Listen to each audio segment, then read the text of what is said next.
खोर्धा जिला क्षेत्रवासी डीएवी महाविद्यालय रे राज्य सरकार उच्च शिक्षा विभाग तरफ आत्मरक्षा कौशल प्रशिक्षण शिविर आरंभ होईछि। छात्र छात्री मानकु स्वयं रक्षा सक्षम करबा सह सेमानकर सेल्फ कॉन्फिडेंस बढ़ाइबा एही शिविरर प्रमुख लक्ष्य। महाविद्यालय परिसर रे अध्यक्ष नरेंद्र राउतरायଙ୍କ अध्यक्षतार अध्यापक संदीप महापात्र और अध्यापिका मोनालिसा आचार्यଙ୍କ प्रचेष्टार उत्कल कराटे स्कूल प्रशिक्षक शुभश्री जेनाଙ୍କ तत्वावधान रे एही प्रशिक्षण दिया जाउछि। मो ना शुभश्री जेना मु सेल्फ डिफेन्स मास्टर ट्रेनर आमे उत्कल कराटे स्कूल रे सेल्फ डिफेन्स मास्टर ट्रेनिंग नैथिलु 2013 रे। एबे सबु कॉलेज रे गवर्नमेंट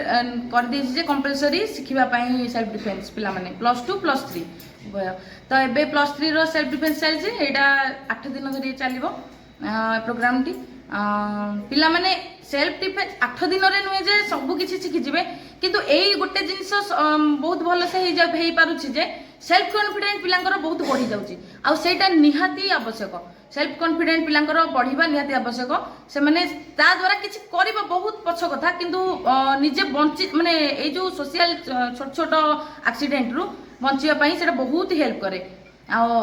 मु भी निजे देखुछि 8 दिन भीतर पिला फर्स्ट क्लास रु पार्टी फिटु नथिबो आस्ते आस्ते आस्ते आस्ते तांको भीतर कॉन्फिडेंट लेवल एते बढ़ी जाउची बहुत फ्रीली करूछंती माने आवाज निज भीतर जो आवाज टाको बाहर को भी बाहर करूछंती। निज भीतर प्रॉब्लम टा एमती किछि पिला थांती जो माने निजर प्रॉब्लम टा कहि पारंतीनी कारण सेटा हम परिवेश हमर माने आम फैमिली आम परिवेश सेमती बनई दि जाए थाए झील मानक जे तू झीटे तू एटा करबेरुनी सेटा करबेरुनी सेटा करबेरुनी किंतु एई जो छोटिया प्रोग्राम टी होउची आ माध्यम रे पिला मानकर सेल्फ कॉन्फिडेंट भी बढ़ी जाउची जहा फल रे से माने निजर प्रॉब्लम टा शेयर भी करि परछंती फैमिली सहित होंतु होउ बा निज माने फ्रेंड सर्कल रे होउ बा जोथि हो से माने निजर प्रॉब्लम टा शेयर करि परछंती आ किछि तो माने कॉन्फिडेंट लेवल ताकर बढ़ुची आ से माने किछि करि भी पाउछंती। एबे 120 एबे 120 पिला एठी ट्रेंड होउछंती आ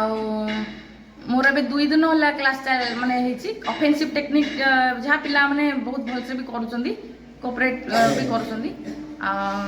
चलची एमती आ 8 दिन थरे चलिबो।